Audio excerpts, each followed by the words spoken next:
Untuk materi berikutnya kita tampilkan. Silahkan dari MedQuest. Silakan, saya izin share screen ya. Ya,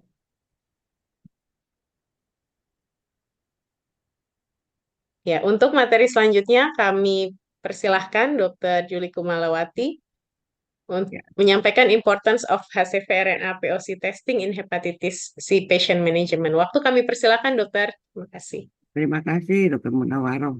Maaf tadi rupanya yang ngetik apa CV campur aduk dari dua orang karena saya itu udah hampir pensiun jadi jauh lebih tua beberapa belasan tahun dari yang tertulis tadi ya. Oke.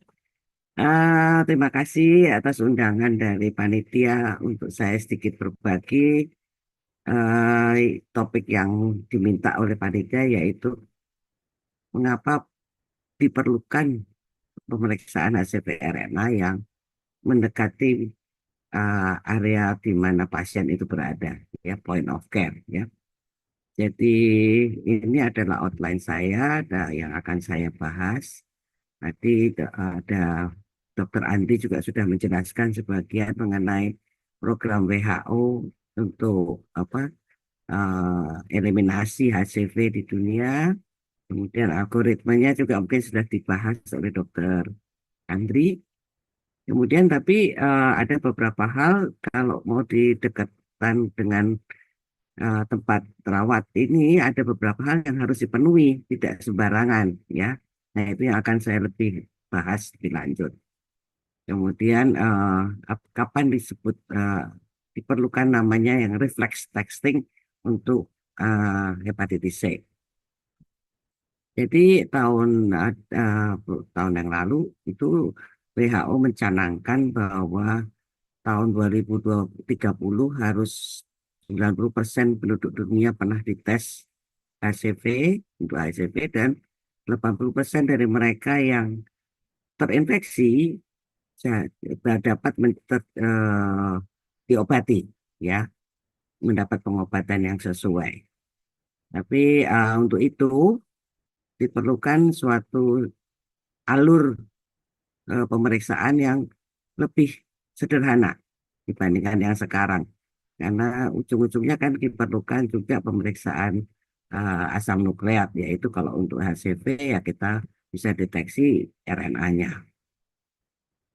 Nah, ini dalam tahun 2013 ada guideline untuk pemeriksaan anti HCV untuk atau akan nanti untuk hepatitis C, yaitu dimulai dengan antibodi terhadap HCV, ada yang reaktif atau non reaktif.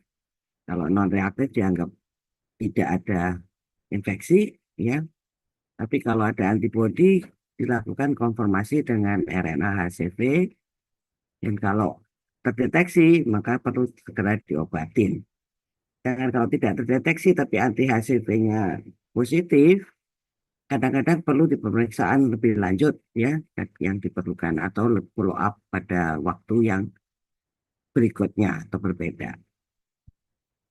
Nah, ini tadi sudah Dokter Andri tampilkan bahwa ini alur untuk penata laksanaan pasien mulai dari pemeriksaan pertama yaitu antibodi terhadap HCV, kemudian dilanjutkan dengan pemeriksaan RNA-nya termasuk viral load-nya, dan apakah perlu diobatin atau enggak. Jadi saya enggak akan bahas lagi. Ya. Nah, oleh sebab itu karena perlu penanganan yang terintegrasi yang membutuhkan pemeriksaan viral load dari HCV, maka supaya dapat jangkauannya bisa tercapai tadi tujuan tahun 2030, ini beberapa rekomendasi yang eh, di, dibuat oleh WHO, di mana kita sebagai eh, pelayan atau pemberi layanan pemeriksaan, kita harus memikirkan adanya proses-proses ini. Pertama adalah desentralisasi. Ya, kita tahu bahwa pemeriksaan nukleik acid atau asam nukleat ini sekarang belum semua tempat bisa atau belum semua laboratorium bisa melakukannya, hanya laboratorium tertentu atau yang punya eh, tingkat rujukan lebih tinggi baru bisa melakukannya. Ya, jadi kalau bisa hari kita lakukan desentralisasi, maka bisa lebih mendekati pasien-pasien yang ada dan terutama pasien-pasien yang mungkin segan atau jauh untuk mencapai pusat-pusat rujukan yang melakukan tesnya. Ya, jadi kita bisa lakukan desentralisasi.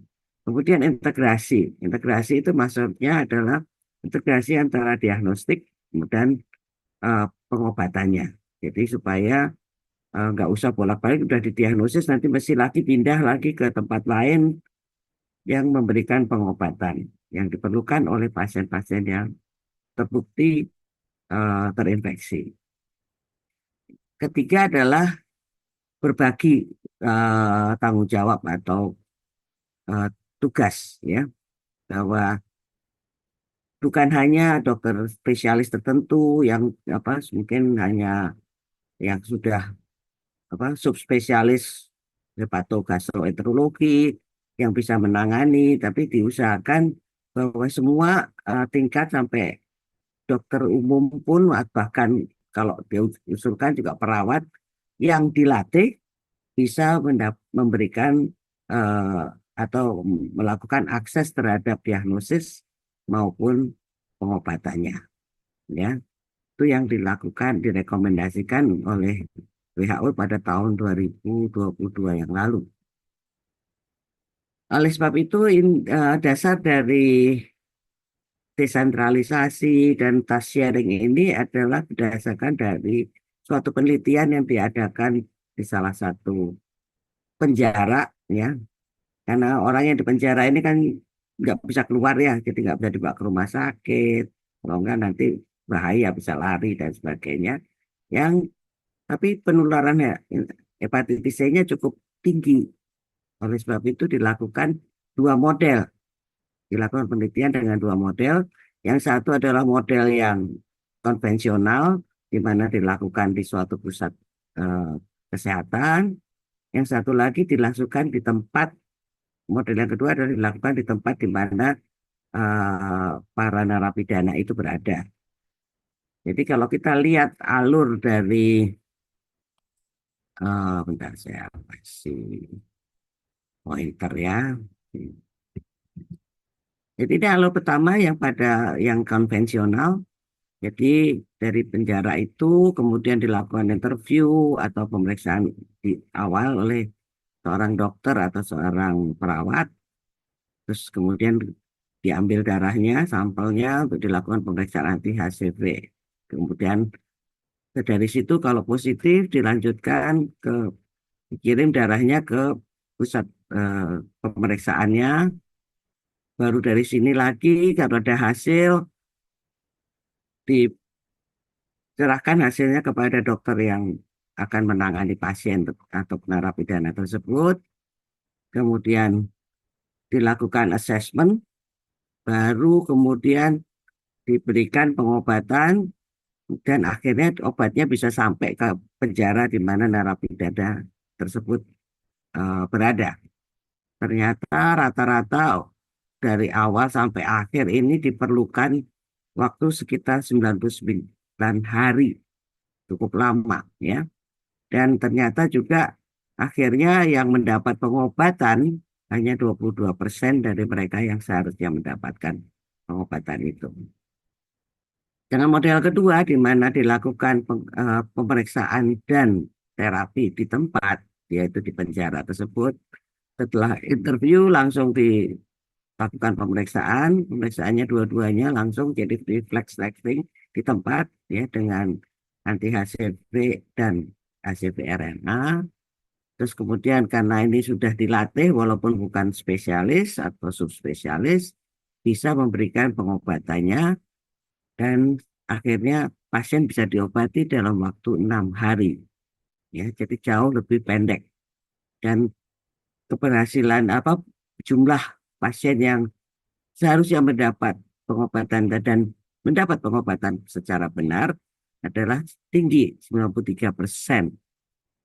Ya, masih ada 7% karena mungkin ada pasien yang menolak atau ada yang ada kontraindikasi lain, ya, masih ada. Tapi dari yang Seharusnya dapat 93% memang dapat. Nah, ini tabel yang tadi ringkasan dari alur tadi bahwa ternyata terjadi pemendekan waktu yang cukup signifikan ya dari 99 hari menjadi 6 hari ya dan tapi karena ini waktu diambil untuk yang karena ini lama kita juga apakah semua pasien ini yang di penjara ini akhirnya menyelesaikan terapinya juga belum tahu ya. Tapi kalau yang di point of care kita bisa follow up yang selesai mana, yang tidak selesai yang mana. Ya. Nah ini juga sama dari tadi ya, dari bawain dalam bentuk grafik. Kelihatan bahwa yang dilakukan di point of care itu dibanding yang warna abu-abu, dibandingkan yang warna putih, yang pakai cara konvensional, ternyata cakupannya memang lebih banyak yang eh, metode yang point of care. Ya. Tapi walaupun banyak keuntungannya, tetap harus ada rambu-rambunya. Tidak bisa semua bisa apa hanya mengerjakan tanpa rambu-rambu itu dipenuhi. Ya, jadi baik yang di lab pusat, lab rujukan atau yang di point of care, sistem mutunya harus jelas. Ya, jadi jangan lupa bahwa melakukan pemantapan mutu internal maupun eksternal, kemudian pemeliharaan alatnya, eh, penyediaan barang habis pakainya, pelatihan dari yang mengerjakan, dan tetap ada mentorship ya. Ya, dia jadi tetap ada mentoring dari yang ahli, serta pengenanganan limbahnya itu harus memenuhi syarat yang sama ya. Jadi lab pusat maupun di tempat point of care. Oleh sebab itu, infrastruktur yang dipakai di point of care itu juga eh, harus juga sama dengan di laboratorium sentral. Coba mejanya atau furniturnya harus sesuai ya, kuat, tidak eh, tahan asa, tidak mudah rusak kena zat kimia, ya, tidak banyak pori-pori, tidak banyak sambungan, kemudian tata udaranya demikian rupa sehingga suhu dan kelembapannya tercapai, ya, tidak banyak debu, jadi harus tertutup semua ya, termasuk pintunya jangan buka dalam keadaan terbuka terus. Jangan lupa juga sarana pengenanganan limbah padat, limbah cair, limbah infeksius, dan jumlah atau akses dari petugas atau non petugas itu juga harus dibatasi dengan juga eh, punya sarana untuk keselamatan dan keamanan kerjanya seperti ya eye wash, kemudian mungkin ada tempat cuci tangan ya untuk membersihkan alat-alat lab yang ada ya jadi harus cukup. Jadi misalnya sinknya tidak boleh mudah terpecik apa yang sedang mencuci di situnya apa di sink tersebut ya. Jadi itu tetap harus dipenuhi sama seperti laboratorium pusat. Dan kalau kan kita pakai listrik ini alatnya harus asik listriknya stabil ya. Kalau memang nggak stabil perlu ditambahkan UPS ya atau stabilizer. Kemudian tadi kan bahwa pemantapan mutu internal dan eksternal tetap harus dilakukan dan jangan lupa bahwa pelatihan semua staf ya, staf yang ngerjakan tesnya, yang mengobati, yang memfollow up itu harus terus dilakukan pelatihan yang update ya. Jangan sampai nanti ketinggalan karena jauh ya sehingga tidak terjangkau untuk dalam pelatihan baru. Tapi dengan adanya sistem seperti webinar ini ya, dengan adanya berbagai platform untuk pengajaran secara online, saya rasa masalah ini sudah banyak bisa diatasi. tinggal sinyalnya ada atau enggak ya. Kemudian jangan lupa juga mengenai tadi penanganan limbah dan transportasi spesimen, transportasi limbah ya, dan sisa-sisa pemeriksaan juga harus disediakan. Ya, jadi tadi kan ada reflex taxing. Jadi maksudnya reflex taxing untuk HCV yang dianjurkan oleh eh, WHO adalah kalau HCV-nya positif atau reaktif, langsung diikuti dengan pemeriksaan HCV RNA. Ya, kalian dengan viral load-nya kalau bisa. Ya, jadi jangan lama-lama, jangan nanti ngambil darah lagi atau enggak karena dikirim jauh. Apa kayak kita tahu RNA itu lebih kurang stabil daripada DNA ya sehingga bisa rusak di jalan kalau terlalu jauh dan sebagainya. Kita tahu di Indonesia ini cukup luas, daerahnya juga macam-macam. Ada yang mudah dijangkau, ada yang sulit dijangkau ya. Kemudian suhu di luar kita atau kelembapan di luar suhu apa lingkungan kita cukup tinggi yang menyebabkan kerusakan spesimen itu risikonya lebih besar daripada di daerah lain. Ya. Oleh sebab itu dianjurkan reflex taxing-nya dilakukan di tempat di mana ada point of care-nya itu. Ya. Jadi point of care ini atau pemeriksaan point of care ini terutama sangat berguna untuk daerah-daerah yang susah dijangkau. Jadi bukan hanya penjara ya, penjara karena orang yang nggak bisa pergi, nggak boleh pergi, tapi juga daerah-daerah terpencil yang transportasinya susah. Ya. Sehingga transportasi orang susah, transportasi BMHP susah, dan sebagainya itu harus disediakan point of care. Ya, dan tapi tetap supply chain atau penyediaan barang habis pakainya juga harus dipikirkan bahwa bisa dicapai. Ya, kita harus ingat shelf life-nya dari reagen berapa lama, sehingga kita harus bisa merencanakan kapan sih mesti pesan lagi ya. Terus tergantung jumlah juga yang harus akan kita tes ya. Karena tes ini bukan hanya pertama kan.